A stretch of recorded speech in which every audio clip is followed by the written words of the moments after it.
Bom dia e boa tarde a todos. Meu nome é Fábio Juncos Correia e vou estar abordando a disciplina de Mecânica Geral 1 com vocês, tanto para o curso de Engenharia Mecânica, como para o curso de Engenharia Elétrica e também para o curso de Engenharia de Computação. E também para o curso de Engenharia Civil, considerando que há alunos do curso de Engenharia Civil cursando essa disciplina também.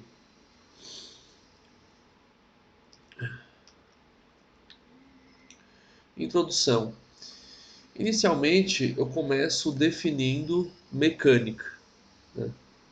Que muitos tenham dúvidas o que exatamente significa o termo mecânica, e por isso eu vou explicar melhor a, a definição desse nome, né? Que é um nome bem amplo, que é usado para muitas situações, só que eu vou estabelecer uma definição mais clara, né? Então, eu escrevi, né, que mecânica pode ser definida como um ramo da física que trata o estado de repouso ou de movimento dos corpos, quando o corpo estiver submetido a forças externas, né? Então, há um corpo, né, há um determinado corpo que vai sofrer ação de forças externas, né? Vão atuar forças sobre esse corpo. Não só externa, pode ser interna também, né? O corpo pode sofrer forças externas e também forças internas. E com essas forças atuando no corpo, esse corpo pode permanecer em repouso ou em movimento com velocidade constante ou também sofrer um movimento acelerado, né? E esses fenômenos são estudados em mecânica, né? Além disso, esse corpo ele também pode reagir mudando a sua forma, ou seja, deformando-se. Ele pode ser conformado, modificando a sua forma, né? Dependendo da sua resistência mecânica à deformação, né? Tem corpos que são mais resistentes à deformação e outros que são menos resistentes, né? Mas quando um corpo é sujeito a forças, ele pode se deformar. Porém, antes de entrar nessa parte, primeiro é considerado um corpo sem, sem sofrer deformação. Nós sabemos que um corpo sempre vai sofrer uma pequena deformação, né? Por menor que seja a força atuante, mas inicialmente a gente considera que o corpo não sofre deformação, para depois a gente entrar nessa parte mais sofisticada, onde a gente considera que o corpo possa sofrer uma conformação, né? Pequenas ou deformações mais significantes, né? Que será visto ao longo do curso, né?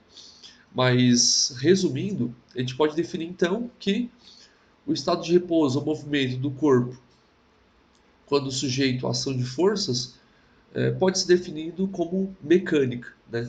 Como o corpo reage quando submetido à ação de forças. A mecânica pode ser dividida em mecânica dos corpos rígidos, mecânica dos corpos deformáveis e mecânica dos fluidos. Ou seja, eu poderia fazer uma divisão entre mecânica dos sólidos e mecânica dos fluidos. Mecânica dos sólidos estuda a mecânica dos corpos no estado sólido, como o próprio nome já explica. E mecânica dos fluidos aborda a mecânica dos corpos no estado líquido, né? E comigo vocês vão estar vendo a mecânica dos corpos no estado sólido, ou seja, mecânica dos sólidos. E dentro da mecânica dos sólidos há uma divisão entre mecânica dos corpos rígidos e mecânica dos corpos deformáveis. Como eu já comentei e volto a reafirmar, na mecânica dos corpos rígidos, a gente considera um corpo sem sofrer deformação, né? Um corpo rígido, sem considerar as possíveis deformações que o corpo possa sofrer. E, depois de estudar a mecânica dos corpos rígidos, de forma mais simplificada, a gente avança em mecânica dos corpos deformáveis, que daí, nesse caso, a gente considera as possíveis alterações de forma do corpo, né? Como que o corpo pode se deformar quando sujeito à ação de forças, né? E na mecânica dos corpos rígidos ainda, a gente pode estudar o corpo no estado estático e no estado dinâmico.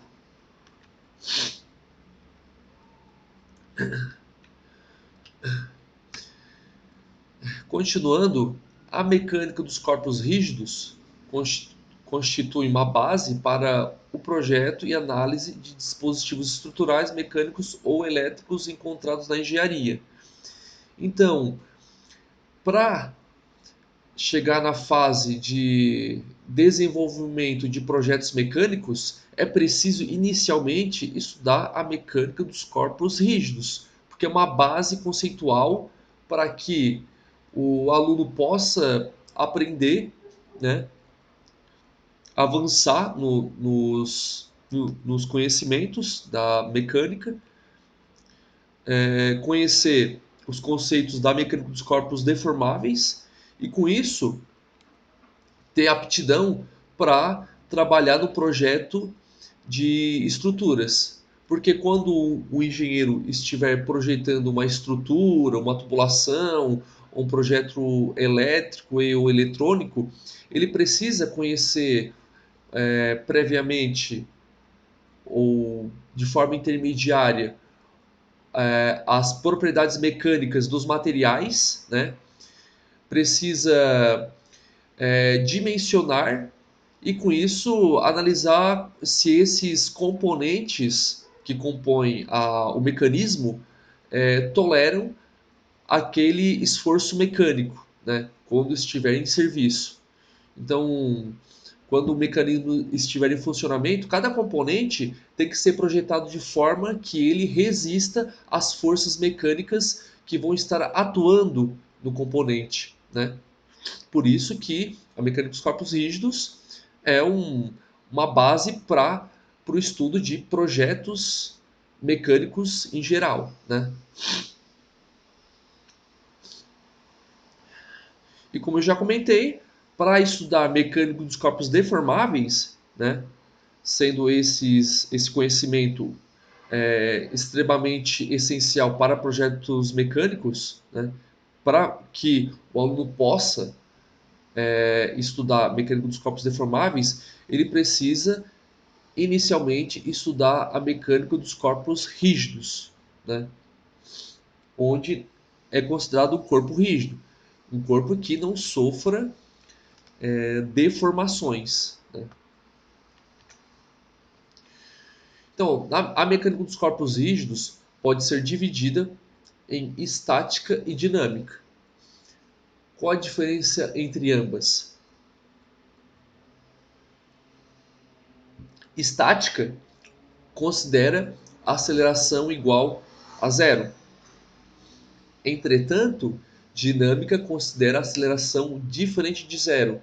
Então, estática se estuda os corpos em estado de repouso ou em estado de ou em movimento com velocidade constante, ou seja, onde há um equilíbrio das forças atuantes, né? Porque o somatório de todas as forças obrigatoriamente tem que ser igual a zero para que haja um equilíbrio estático. Por outro lado, na dinâmica, o corpo vai estar em movimento acelerado, podendo ser uma aceleração positiva ou negativa, né? O corpo pode estar acelerando ou desacelerando, dependendo se for positivo ou negativo. E nesse caso, o corpo ele não vai estar em equilíbrio estático, porque haverá, né, tem que haver uma força desequilibrada para que o corpo não esteja em equilíbrio estático, né? Então, a partir do momento que não há um equilíbrio das forças atuando sobre o corpo, e com isso o corpo sofra uma aceleração, esse corpo vai estar num estado dinâmico, né? Que eu posso considerar um equilíbrio dinâmico também, né? Então, resumindo, na estática, o corpo pode estar em repouso ou em movimento com velocidade constante. Por outro lado, em dinâmico, o corpo vai estar acelerando ou desacelerando, onde a aceleração vai ser diferente de zero, né? E nessa disciplina de Mecânica Geral 1, nós vamos estudar a parte de estática somente, né? Quem for cursar a disciplina de Mecânica Geral 2 vai acompanhar a parte de dinâmica, né? Porque em Mecânica Geral 1 é abordada a parte de estática, em Mecânica Geral 2 é abordada a parte de dinâmica, né? Então, comigo, na disciplina de Mecânica Geral 1, nós vamos estudar a parte de estática. Aqui eu estou mostrando uma ilustração onde há um projeto de um foguete. Nesse, nesse projeto, nós podemos fazer várias considerações. Por exemplo, toda essa estrutura que vocês estão vendo abaixo do foguete, ela tem que estar em equilíbrio estático, né?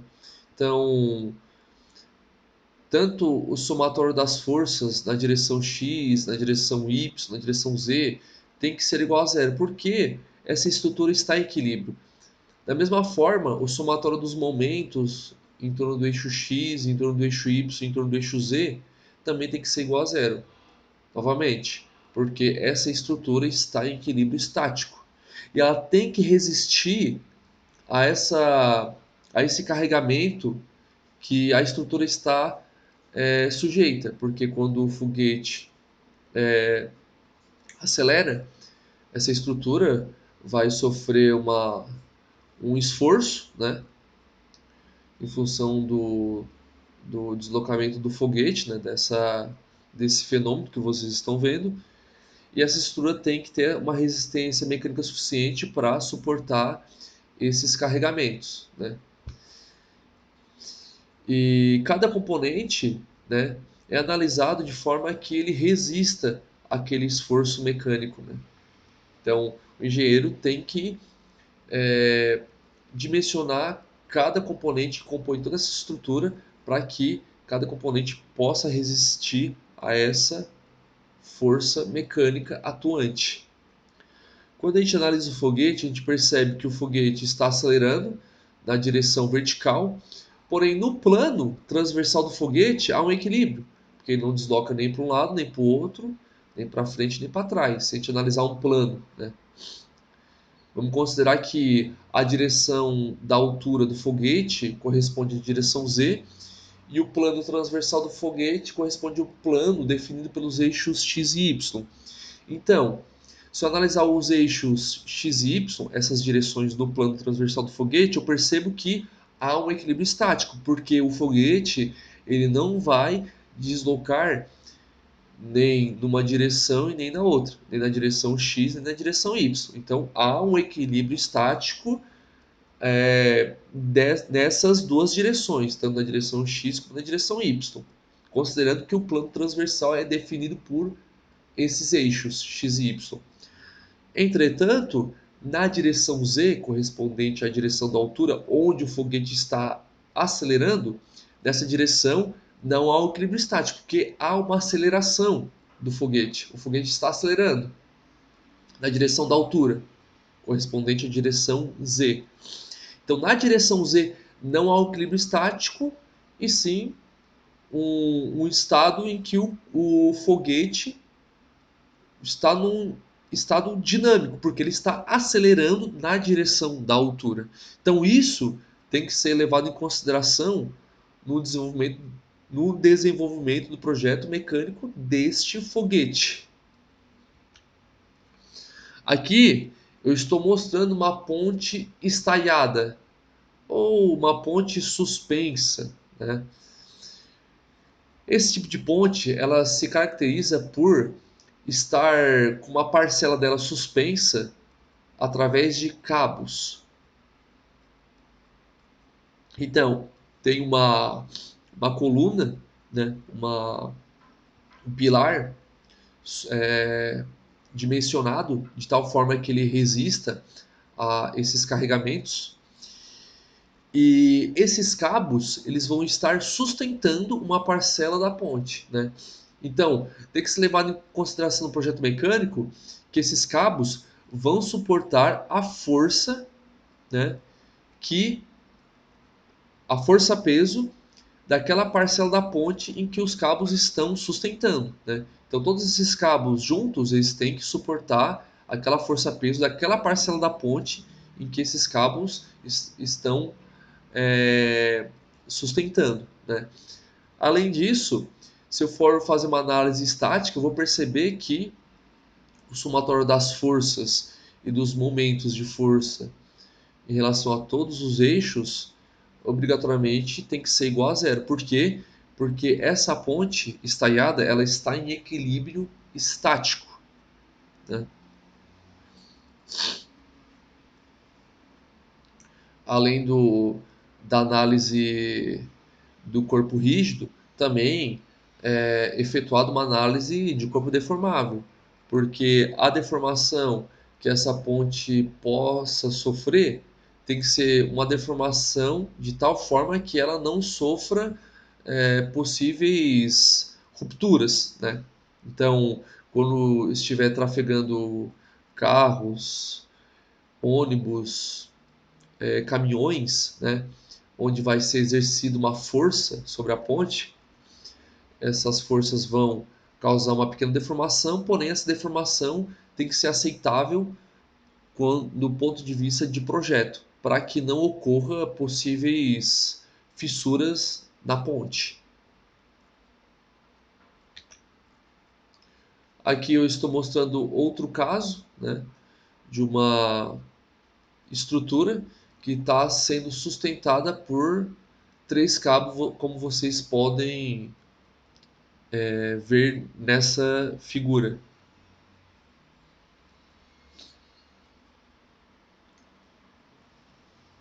Nesse caso, os cabos eles têm que suportar a força-peso dessa estrutura, né? Então, o engenheiro ele tem que projetar os cabos, ele tem que dimensionar, com base na propriedade mecânica do material, uma espessura de tal forma que ele resista à força-peso dessa estrutura, né? Então, quando o engenheiro for selecionar o cabo, ele vai selecionar um cabo com um determinado tipo de material, com uma determinada espessura e também uma quantidade de cabos, né, para que seja possível suportar a força-peso dessa estrutura, né, como vocês podem perceber. Porque a princípio, esses cabos não irão romper. Por quê? Porque na fase de projeto foi previsto que o cabo poderia resistir a essa força que ele está sendo submetido, né? E considerando que um guindaste suspende uma estrutura e desloca uma velocidade constante, sempre haverá um equilíbrio das forças e dos momentos de forças, né?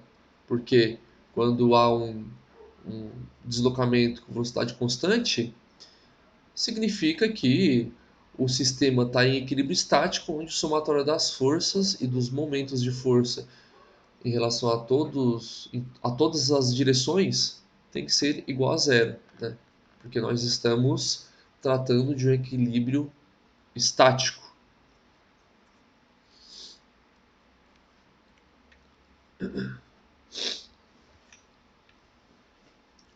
Nesse caso,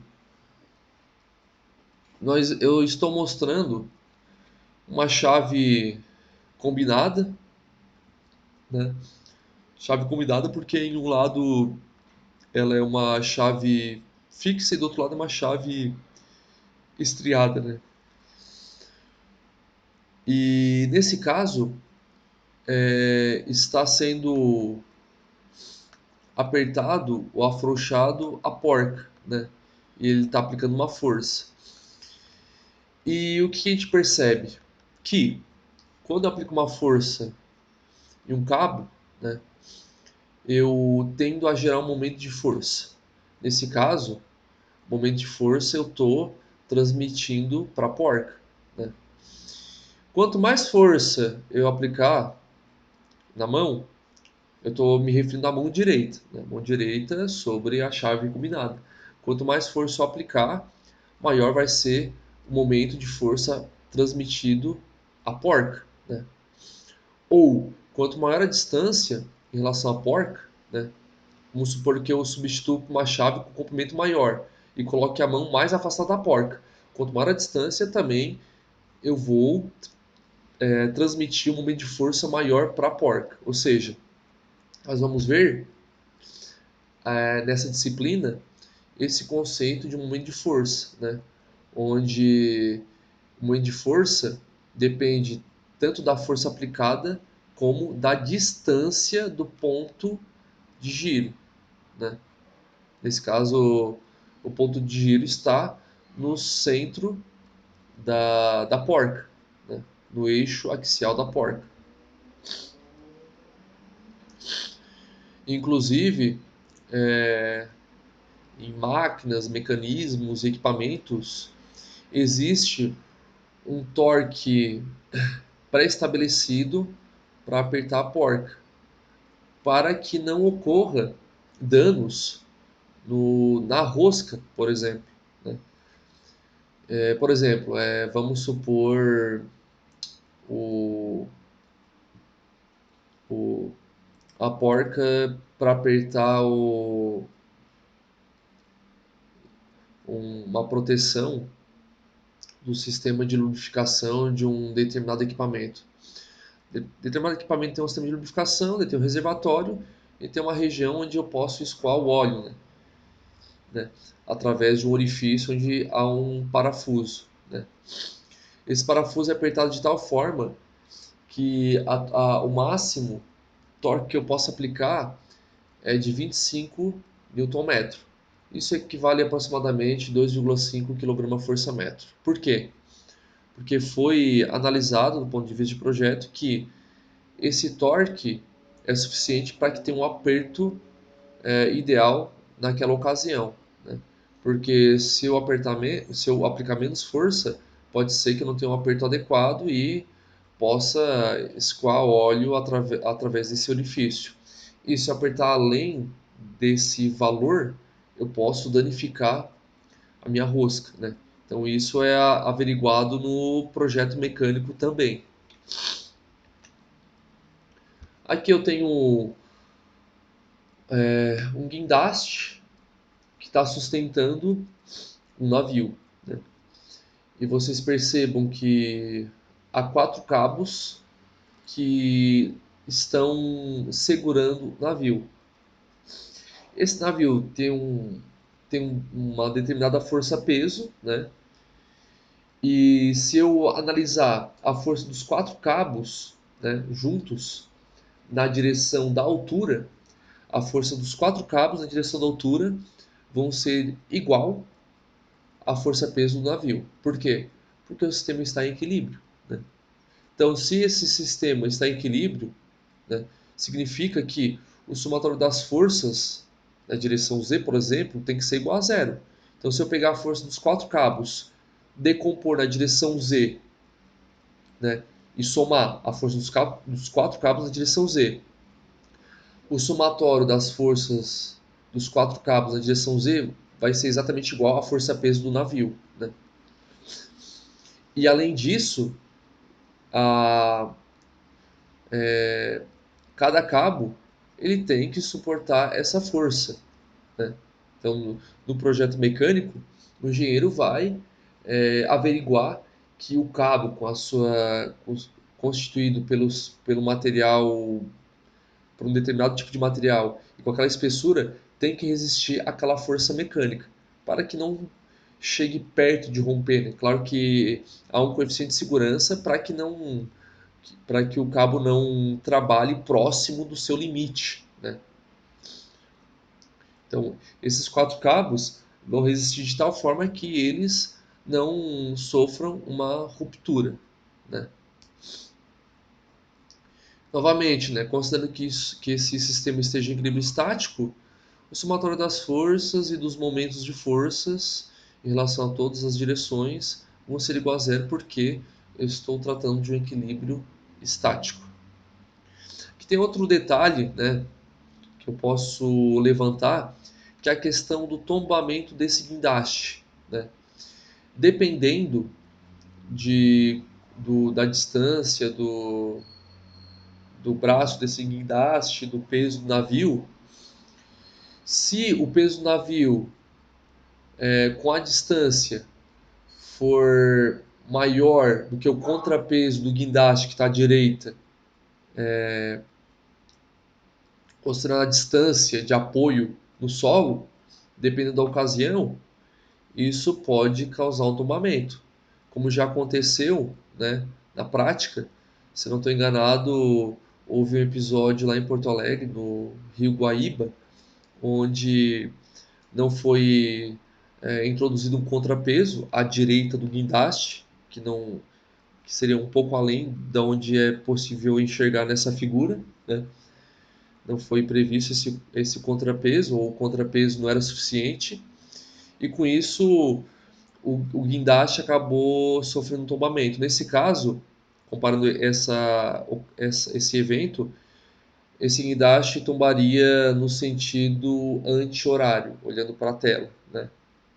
Então, esse contrapeso, que estaria à direita do guindaste, tem que tender a causar um momento no sentido horário para equilibrar o sistema e evitar que ocorra um tombamento. Isso a gente vai ver com mais detalhe ao longo da disciplina. Inclusive, há exercícios que abordam exatamente a possibilidade desse fenômeno que eu estou comentando.